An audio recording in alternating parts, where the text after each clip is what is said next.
Video में हम class 6 की एक्सरसाइज 1.2 के क्वेश्चन नंबर 7, 8 एंड 9 को सॉल्व करेंगे। 7th क्वेश्चन है, एक व्यापारी के पास 78,592 रुपए थे। उसने 40 रेडियो खरीदने का ऑर्डर दिया तथा प्रत्येक रेडियो का मूल्य 1200 रुपए था। इस खरीदारी के बाद उसके पास कितनी धनराशि शेष रह जाएगी?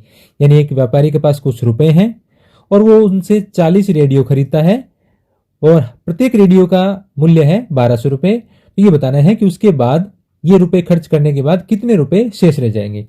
तो सिंपल सा क्वेश्चन है, कुछ आपको घटाना है, कुछ आपको गुणा करना है।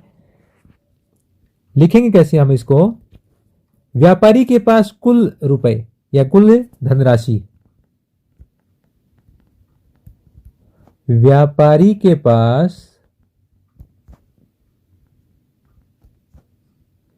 कुल धनराशि यानी कुल रुपए कितने दिए हैं उसके पास? अभी उसके पास हैं 78,592 रुपए।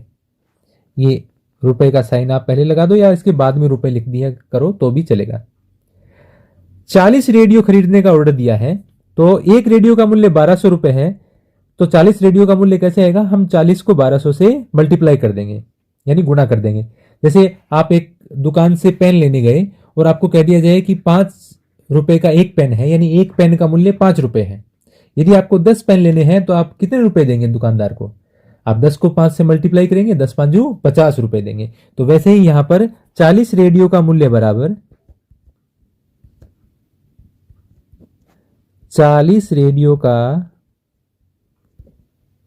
मूल्य बराबर एक रेडियो का मूल्य है 1200 गुणा रेडियो की संख्या है 40।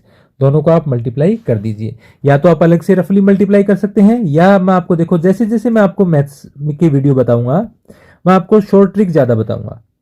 आपको क्या करना है, यहां पर लास्ट में 2 जीरो है, यहां पर भी जीरो है, इन जीरो को छोड़ दीजिए। बाकी आपके पास क्या है, यहां पर है 12 और यहां 4। 12 को 4 से मल्टीप्लाई कर दो, 12 चौके 48 और लास्ट में जो जीरो है वो सारे लिख दो। कितने जीरो है? 1 2 और एक इसका 3, 1 2 3 यानी 48,000 रुपए। आप इनको मल्टीप्लाई करोगे तो भी यही आएगा। यानी 40 रेडियो का मूल्य क्या हो गया? 48,000 रुपए। अब उसके पास कितने रुपए शेष बच गए? तो शेष धनराशि बराबर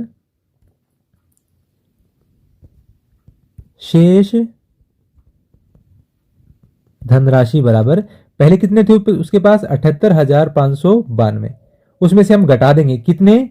40 रेडियो पे जो खर्च हुए 48,000 रुपए 40 रेडियो खरीदने में खर्च हुए, तो उसके कुल राशि में से हम 40 रेडियो का मूल्य माइनस कर देंगे। तो ये क्या आ जाएगा? यहां पर अलग से लिख लेते हैं, 78,592 माइनस 48,000। 2 में से 0 निकाला 2, 9 में से 0 निकाला 9, 5 में से 0 निकाला 5, 8 में से 8 निकाला 0, 7 में से 4 निकाला 3। यह आ गया 30,592 रुपए। 30,592 रुपए व्यापारी के पास शेष रह गए। तो ये बिल्कुल आसान सा क्वेश्चन था।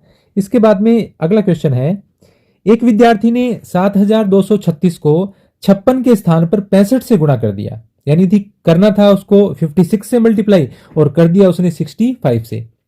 उसका उत्तर सही उत्तर से कितना अधिक था? देखिए, आप छोटी संख्या से गुणा करेंगे तो उत्तर छोटा आएगा यानी छोटी संख्या आएगी। बड़ी संख्या से गुणा करेंगे तो उत्तर और बड़ी संख्या आएगी। तो यहां करना था 56 से गुणा और कर दिया किससे? 65 से। यानी 56 से 65 बड़ी संख्या है, बड़ी संख्या से गुणा कर दिया तो उसका उत्तर भी क्या आ गया? ज्यादा आ गया। कितना ज्यादा आ गया वो हमें निकालना है। यहां पर एक ध्यान रखने की बात है, आप इस क्वेश्चन को ज्यादातर कैसे सोल्व करवाते हैं? हालांकि वो तरीका सही है सोल्व करने का, लेकिन इसके नीचे एक हमें संकेत दे रखा है कि दोनों गुणा करना आवश्यक नहीं है।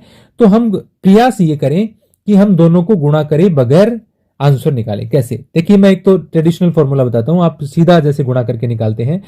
पहले आप 7,236 को 56 के स्थान पर उसने 65 से गुणा कर दिया, तो 65 से गुणा करने पर मान लो उसको जो भी मिलेगा।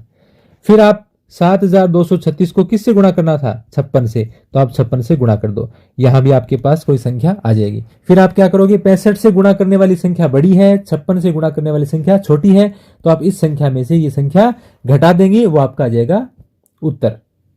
हम इसको दूसरे तरीके से करेंगे, जैसा इशारा प्रश्न में किया गया है कि दोनों गुणा करना आवश्यक नहीं है, तो हम कोई ऐसा तरीका निकालेंगे जिसमें दोनों गुणा करना जरूरी नहीं हो। गुणा करना था 56 से और कर दिया 65 से।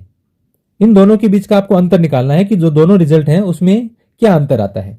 तो आप क्या करेंगे, आपको गुणा करना था 56 से, कर दिया किससे, 65 से। तो आप 65 में से 56 घटाकर और इन दोनों संख्याओं के बाहर क्या लिखते हैं हम, 7236। यानी आप 7236 को पहले 65 से गुणा करें, फिर 56 से गुणा करें और फिर घटाएं। उसकी बजाय आप 65 में से 56 घटा दें और फिर उसको 7236 से गुणा कर दें। वो क्या आ जाएगा, अंतर आ जाएगा सीधा ही कि कितना अधिक है।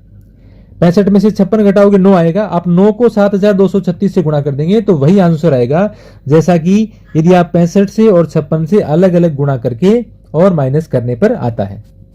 क्या आ जाएगा ये, 7236 गुणा 65 में से 56 निकाला 9। अब आप इसको 9 से मल्टीप्लाई कर दीजिए। 7236 को 9 से मल्टीप्लाई करेंगे, 9 6 54, 9 3 27 और 5 32 का 2, 3 आ गया, 9 दूनी 18 और 3 21, 2 आ गया, 9 7 63 और 2 65, ये आ गया 65,124। कितने अधिक आया उसका उत्तर, 65,124 अधिक आया। ये तरीका आपको मोस्टली बताते हैं, लेकिन ये तरीका इस क्वेश्चन के अकॉर्डिंग ठीक नहीं है। हालांकि आंसर सही है। आपकी परीक्षा में यदि आपके पास संकेत, कभी भी ऐसा क्वेश्चन आए और संकेत नहीं दिया गया हो ऐसा कोई, तो आप ऐसे कर सकते हैं कि आप 65 से गुणा करें, 56 से गुणा करें और घटा दें। लेकिन यदि आपको संकेत दिया गया है, मतलब पुस्तक में इशारा किया गया है कि आप कोई ऐसा तरीका ढूंढें कि आपको इनको गुणा नहीं करना पड़े, तो हमने ऐसा एक तरीका ढूंढा कि हमने 65 में से 56 घटा के और उसको 7236 से गुणा कर दिया। तो इस प्रकार ये आंसर इसका आ जाता है।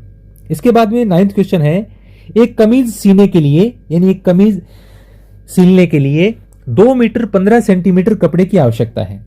यानी एक कमीज बनाने के लिए 2 मीटर 15 सेंटीमीटर कपड़े की आवश्यकता है। 40 मीटर कपड़े में से कितनी कमीजें सी जा सकती हैं, यानी सिली जा सकती हैं, और कितना कपड़ा शेष रह जाएगा। यानी आपको एक कमीज में जितना कपड़ा चाहिए वो दे रखा है, आपके पास कुल कपड़ा दे रखा है, तो आपको बताना है कि उस कपड़े से कितनी कमीजें सिली जा सकती हैं और कितना कपड़ा बच जाएगा। तो कैसे लिखेंगे हम इसको, यहां आपको यह ध्यान में होना जरूरी है कि मीटर को सेंटीमीटर में कैसे बदलते हैं, या कि मीटर में, 1 मीटर में कितने सेंटीमीटर होते हैं। तो सबसे पहले है हमारे पास कमीज सीने के लिए आवश्यक कपड़ा। कमीज सीने के लिए आवश्यक कपड़ा बराबर, यह है हमारे पास 2 मीटर 15 सेंटीमीटर। अब हम इसको, चूंकि ये मीटर और सेंटीमीटर में है, तो हम पूरा ही एक इकाई में बदल लेते हैं। यानी इनको, उसको पूरे को ही हम क्या बनाते हैं, सेंटीमीटर। कैसे, 1 मीटर में 100 सेंटीमीटर होते हैं। 1 मीटर किसके बराबर होता है, 100 सेंटीमीटर के बराबर। तो 2 मीटर है, उसमें कितने सेंटीमीटर हो जाएंगे, 200। ये आप कह सकते हैं कि मीटर को सेंटीमीटर में बदलने के लिए 100 से मल्टीप्लाई करना पड़ता है। प्लस इसमें और कितने सेंटीमीटर हैं, 15।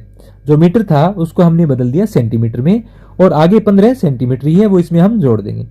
2 को 100 से गुणा करेंगे 200 और प्लस 15, तो ये आपके आ जाएंगे 215 सेंटीमीटर। यानी हम सेंटीमीटर की बात करें तो कमीज सीने के लिए 215 सेंटीमीटर कपड़े की आवश्यकता है। कुल कपड़ा हमारे पास कितना है,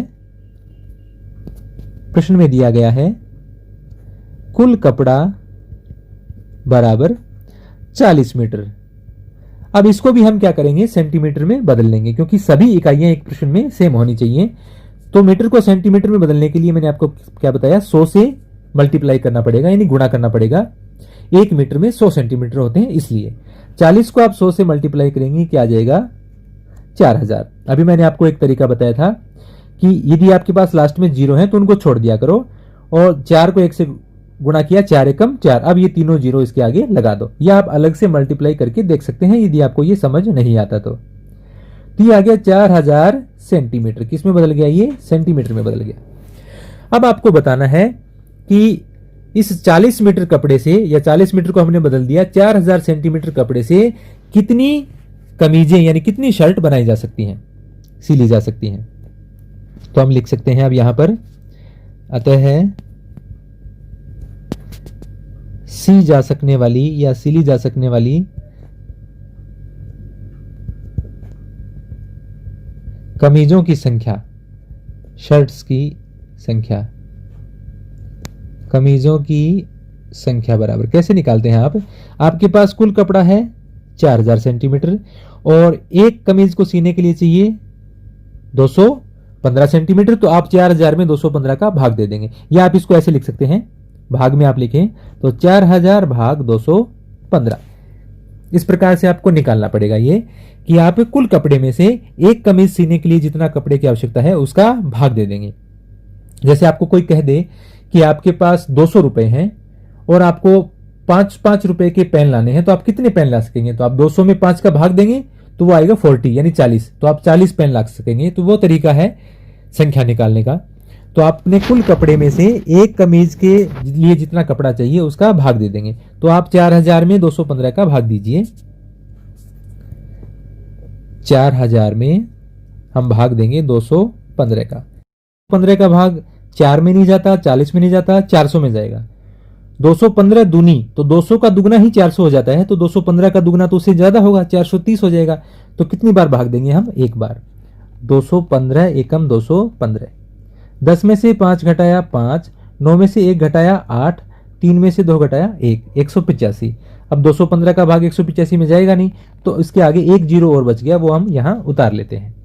अब हम 215 का भाग देंगे 1850 में।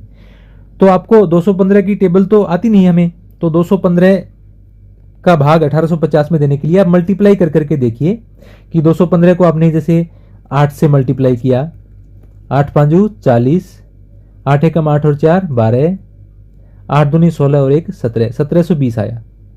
अब आप जैसे अगर आप देख पा रहे हैं तो 1720 में यदि आप 215 यानी एक बार पहाड़ा और बोलेंगे यानी 9 से मल्टीप्लाई करेंगे तो ज्यादा हो जाएगा। बाकी आप करके देख सकते हैं, यदि आपको अभी तक क्लियर नहीं हुआ है तो आप 215 को 9 से गुणा करके देखिए। 9 5 45, 9 एकम 9 और 4 13, 9 दूनी 18 और 1 19। देखिए ये 1935, 1850 से ज्यादा हो जाएगा, तो कितनी बार भाग जाएगा, 8 बार। 215 को 8 से मल्टीप्लाई करने पर 1720 आता है, तो ये जाएगा भाग 8 बार। ये अलग लिख देता हूं मैं यहां पर। 8 बार भाग देने पर क्या आता है, 1720। घटाइए 0, 5 में से 2 घटाया 3, 8 में से 7 घटाया 1। कितनी बार भाग गए, 18 बार। और हमारे पास रिमाइंडर यानी शेषफल कितना बच गया, 130। तो 18 शर्ट सिली जा सकती हैं, यानी इस कपड़े से कितनी कमीज सी जा सकती हैं, 18 कमीज। और एक और प्रश्न में क्या पूछा गया है कि शेष कितना कपड़ा रह जाएगा, तो शेष कितना रह जाएगा, 130। क्या है ये 130, 130 क्या है, सेंटीमीटर। शेष कमीज नहीं, शेष कपड़ा, सॉरी, शेष कपड़ा बराबर 130 सेंटीमीटर, क्योंकि हमारे पास कुल कपड़ा 4000 और एक कमीज के लिए कपड़ा हमने दोनों किस में निकाले थे, सेंटीमीटर में। तो ये शेष कपड़ा है 130 सेंटीमीटर बच जाएगा, क्योंकि कमीज 215 सेंटीमीटर में बनती है, तो 130 सेंटीमीटर में तो कमीज बनेगी नहीं, यानी 18 कमीज बनने के बाद में 130 सेंटीमीटर कपड़ा बच जाएगा। यदि आप इसे मीटर में लिखना चाहें तो आपको पता है 100 सेंटीमीटर का 1 मीटर बनता है, तो 100 सेंटीमीटर का तो 1 मीटर बन गया, और सेंटीमीटर कितने बच गए, 30। तो ये आप लिख देंगे 1 मीटर 30 सेंटीमीटर, भी इसको आप लिख सकते हैं। तो ये तरीका था इन क्वेश्चंस को सॉल्व करने का। उम्मीद करता हूं कि आपको ये क्वेश्चन अच्छे से समझ आए होंगे। यदि आपको वीडियो अच्छा लगा है तो लाइक कीजिए, यदि आपको कोई और प्रश्न है तो आप उसे कमेंट में पूछ सकते हैं, और चैनल को सब्सक्राइब जरूर कीजिए।